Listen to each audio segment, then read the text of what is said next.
نحمده ونصلي ونسلم على رسوله الكريم اما بعد فاعوذ باللہ من الشیطان الرجیم بسم اللہ الرحمن الرحیم۔ ایک نئی ویڈیو کے ساتھ آپ کی خدمت میں حاضر ہوئے ہیں، جس میں ہمارا موضوع سخن ہوگا خواب کی روٹی۔ ویڈیو شروع کرنے سے پہلے ہماری آپ سے درخواست ہے کہ ہمارے چینل کو ضرور سبسکرائب کر لیں اور بیل کے آئیکن پر بھی ضرور پریس کر لیں۔ حضرت ابو الخیر فرماتے ہیں کہ ایک مرتبہ مدینہ منورہ میں حاضر ہوا تو مجھے 5 دن کا فاقہ آ گیا۔ روزہ رسول صلی اللہ علیہ وآلہ وسلم پر حاضری دی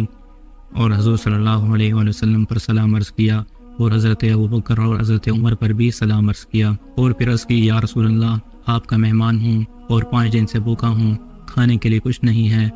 یہ عرض کرنے کے بعد میں ممبر کے پاس جا کر سو گیا تو خواب میں دیکھتا ہوں کہ حضور سرور عالم صلی اللہ تعالیٰ علیہ وآلہ وسلم تشریف لا رہے ہیں اور ان کی دائیں جانب حضرت ابوبکر صدیق رضی اللہ تعالیٰ عنہ اور ان کی بائیں جانب حضرت عمر فاروق رضی اللہ تعالیٰ عنہ تشریف لا رہے ہیں اور ان کے آگے آگے حضرت علی رضی اللہ تعالیٰ عنہ آ رہے ہیں۔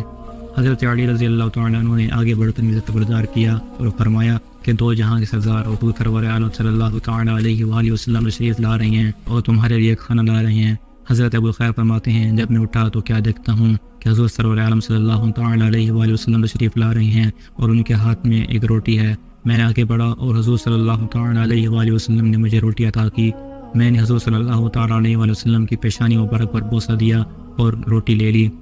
جب میں آدھی روٹی کھا چکا تو میری آنکھ کھل گئی تو کیا دیکھتا ہوں کہ حضور سرور عالم صلی اللہ تعالیٰ علیہ وآلہ وسلم کی عطا کی ہوئی روٹی میرے ہاتھ میں باقی ہے اور میں خواب کے باہر بھی اس روٹی کی مزے لے رہا ہوں۔